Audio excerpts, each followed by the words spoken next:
வணக்கம் நண்பர்களே, சிட்ரா tax YouTube channel சார்பாக உங்களை அன்புடன் அழைக்கிறோம். நண்பர்களே, இங்கே என்ன பார்த்தீங்க அப்படின்னா நிறையா ஏவுகணை தாக்கி இந்த மாதிரி நிறைய அழிவுகள் சந்திச்சிட்டு இருக்கு இஸ்ரேல். இன்றைக்கி என்ன பார்க்க போனால் ஒரு முக்கியமான பிளேஸ் லிட்டில் இந்தியா, அதாவது மினி இந்தியா அப்படி ஒரு பேர் உள்ள இஸ்ரேலில் உள்ள டிமோனா நகரம். அந்த டிமோனா நகரம் எதற்கு பெயர் பெற்றது அப்படின்னா, இது அந்த நாட்டு இஸ்ரேல் நாட்டோட ரகசியமான அணுசக்தி ஆராய்ச்சி மையம் நெகவ் நியூக்ளியர் ரிசர்ச் சென்டர் டிமோனா அந்த சிட்டியில் இருக்குது. அந்த சிட்டியில் இப்போ ஏன் இங்கே உலகம் உற்று நோக்குது, டிமோனா நகரத்தை ஏன் உற்று நோக்குது, இந்த லிட்டில் இந்தியான்ற ஒரு நகரம் இஸ்ரேலில் இருக்கிறது இப்போ தான் நம்மளுக்கு தெரியுது. ஏன் அங்கே இந்த லிட்டில் இந்தியா உலகத்தில் இப்போ முக்கியமான செய்தியாக இருக்குது அப்படின்னு சொன்னால், அந்த இடத்துல ரகசியமாக ஒரு நியூக்ளியர் ரிசர்ச் சென்டர் இஸ்ரேல் வச்சுருக்காங்க. இஸ்ரேல் ஈரானோட நியூக்ளியர் சென்டரை ஏவுகணை மூலமாக விமானம் மூலமாக ஏவுகணை போட்டு 2 வட்டம் போட்டு அழிச்சாங்க. அழிஞ்சிச்சா அழியலையான்னு நம்ம தெரியலை, பட் அதில் குண்டு போட்டாங்க, ஏவுகணை மூலம் தாக்குனாங்க இஸ்ரேல்.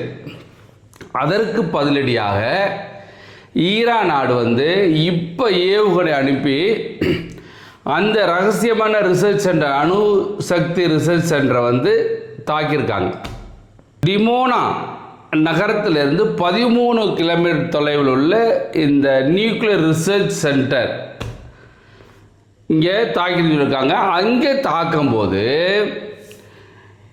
இந்த டிமோனா சிட்டி இருக்கு இல்லையா இஸ்ரேலில், இந்த டிமோனா சிட்டி ஏவுகணை இங்கே விழுந்துருச்சு.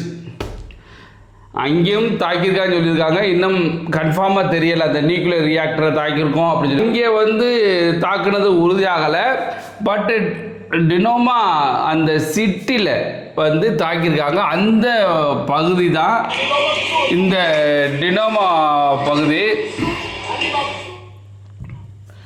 அந்த பகுதியை பார்க்குறேன். இதே லிட்டில் இந்தியா, இந்த லிட்டில் இந்தியா பகுதி தான் ஏவுகணை தாக்குனதை காமிச்சிக்கிட்டு இருக்காங்க. பட் அந்த நியூக்ளியர் ரியாக்டரில் விழுந்துச்சு அப்படின்னு சொல்கிறாங்க, பட் அது நம்ம காமிக்கலை. இதே லிட்டில் இந்தியா பகுதி. இந்த டிமோனா சிட்டியை ஏன் லிட்டில் இந்தியா அப்படின்னு சொல்கிறோம் அப்படின்னா, இது இஸ்ரேலின் நெகவ் பாலைவனத்தில் அமைந்துள்ள டிமோனா சிட்டி தான் இந்த சிட்டி. அந்த நாட்டில் முக்கியமான மற்றும் ரகசியமான அணுசக்தி ரிசர்ச் சென்டர் இந்த சிட்டிலேருந்து 13 கிலோமீட்டர் தொலைவில் இருக்குது. இதை ஏன் நம்ம லிட்டில் இந்தியான்னு சொல்கிறோம் அப்படின்னா, இஸ்ரேல் 1948 ஒரு புதிய நாடாக உருவாகுது. அதற்கு முன்பாக யூதர்கள் என்னென்னா பல நாட்டில் இருந்தாங்க. யூதர்கள் பல நாட்டில் இருந்தாங்க. அப்புறந்தே வேற வெளிநாட்டில் இருந்த யூதர்கள்லாம் இஸ்ரேலுக்கு வந்தாங்க.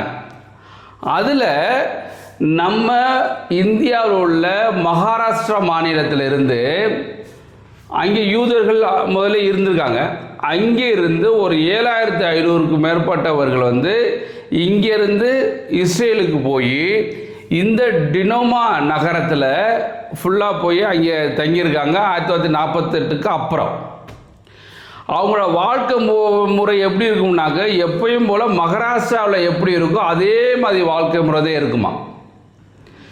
அங்கேயும் இப்போ மராட்டியும் பேசிக்கிருக்காங்களாம். அந்த லாங்குவேஜ் மராத்தா லாங்குவேஜ் அங்கேயும் பேசுகிறாங்களாம். இந்த மராட்டியர்களுக்கு ஒரு சாப்பாடு முறை இருக்கு இல்லையா, என்னென்ன சாப்பிடுவாங்க அப்படின்னு சொன்னால், இந்த குலாப் ஜாமு, சோன் பப்ரி, இந்த மாதிரி நிறைய ஸ்வீட்ஸு அந்த மாதிரி சாப்பிட்ருவாங்களே, அவங்களுடைய உணவு பழக்க வழக்கங்களுமே எப்படி இருக்கான் அப்படின்னு சொன்னால், அந்த மகாராஷ்டிரா மக்கள் எப்படி பண்ணுறாங்களோ அதே மாதிரி உணவு பழக்க வழக்கம் இருக்கான். அதேமாதிரி மியூசிக் கேட்குறது, அப்புறம் பாலிவுட்டோட அந்த சினிமா இருக்குல்ல அது, அப்புறம் இந்தியாவில் கிரிக்கெட் ஃபேமஸாக இருக்குது. அதேமாதிரி அங்கே உள்ள இளைஞர்கள்லாம் வந்து கிரிக்கெட்டில் அவ்வளோ ஆர்வமாக இருப்பாங்களாம். காரணம் என்னன்னாக்க, நம்ம இந்தியாவிலிருந்து போனதுனால அந்த பகுதியில் வந்து அந்த நகரத்தில் 30% நம்ம இந்தியாவிலேருந்து போன யூதர்கள் தான் இப்போ வந்து இருக்காங்களாம். அதனால் அந்த பகுதிக்கு பேர் லிட்டில் இந்தியா. டிமோனா, அந்த டிமோனான்ற பிளேஸ்லேருந்து 13 கிலோமீட்டரில் உள்ள அந்த நியூக்ளியர் ரியாக்டர், இஸ்ரேலோட நியூக்ளியர் ரியாக்டர் 1955 ஸ்டார்ட் பண்ணி 1960 அந்த ரிசர்ச் வந்து ஸ்டார்ட் பண்ணியிருக்காங்க. அது வந்து ரிசர்ச் நடந்துட்டு இருக்கு. ஆனால் இஸ்ரேல் வந்து நாங்கள் அணு ஆயுத நாடு அப்படிலாம் அறிவிக்கே கிடையாது. பட் ரகசியமாகவே வந்து அங்கே அணு ஆயுதம் இருக்குது அப்படின்னு சொல்கிறாங்க. ஆனால் இஸ்ரேல் வந்து ரகசியமாக பண்ணிக்கிட்டு இருக்கு அப்படின்னு சொல்கிறாங்க. ஆனால் ஈரான் வந்து நீங்கள் இது நியூக்ளியர் தயாரிக்கூடாதுன்னு சொல்லி இஸ்ரேல் போய் அங்கே போய் தாக்குறாங்க. அப்போ ஒவ்வொரு நாடுமே மற்ற நாடுகளை வந்து பெரிய நாடாக ஆக்கிடக்கூடாது, நம்மளுக்கு போட்டி ஆகிடக்கூடாது அப்படின்னு சொல்லி தான் இந்த மாதிரி போர் நடந்துகிட்ருக்கு. இந்த போர் வந்து முக்கியமாக ஆல்ரெடி சொன்ன மாதிரி அமெரிக்காவின் ஒரு சூழ்ச்சியால் நடத்தப்படக்கூடிய போர் தான் இந்த போர். ஏன்னா அமெரிக்கா வந்து என்னன்னாக்கா, நான் சொன்ன அது முக்கியமாக இப்போ இருக்க ட்ரம்ப் இருக்காப்லையே, அவர் வந்து அது இல்லையா, ஒரு அந்த போர் தொடங்கி ஒரே நாளையில் என்ன சொல்கிறாரு, ஒரு 3 நாளைன்னு வச்சுக்கோங்களேன், ஒரு 3 நாளையில் நாங்கள் எல்லாத்தையும் அடித்து ஒடிச்சிட்டோம், அந்த போரை நாங்கள் தான் வின் பண்ணோம் அப்படின்னு சொன்னாப்புல. இப்போ 3 வாரத்துக்கு மேலே ஆயிடுச்சு. இப்போ என்ன சொல்கிறாப்புல, எல்லாமே நோ லீடர்ஸ், நோ இது ஆர்மி, நோ நேவி, எல்லாமே அடித்து ஒடிச்சிட்டான்.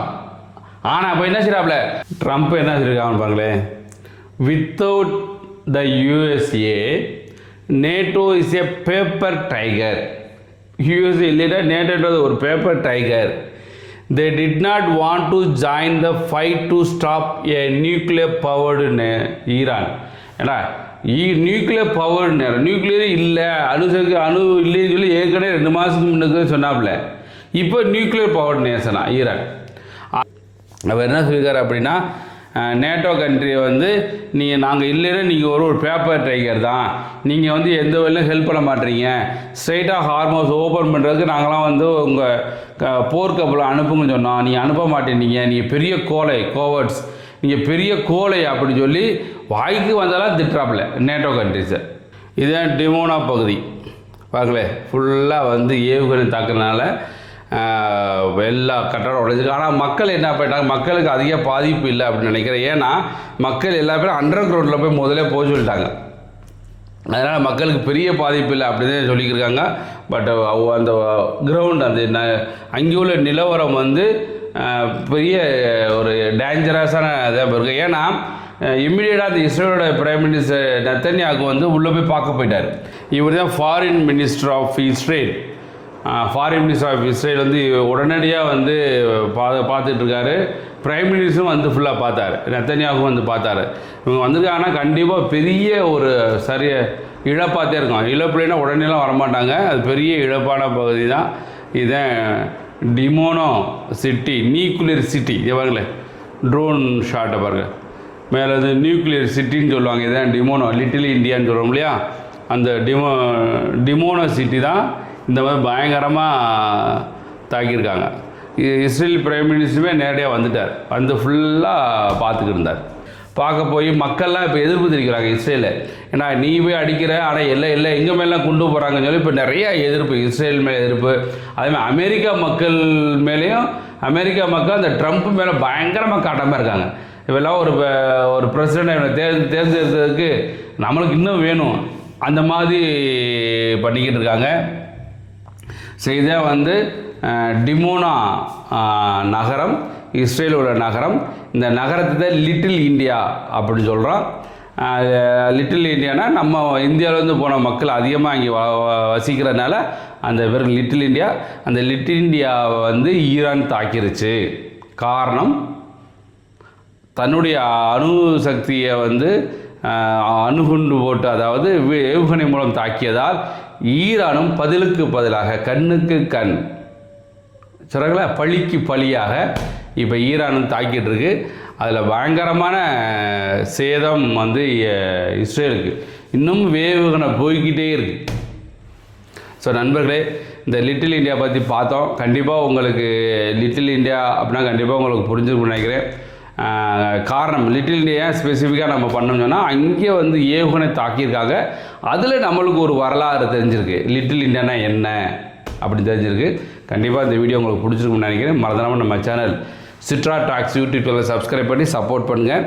நன்றி நண்பர்களே, நன்றி, வணக்கம்.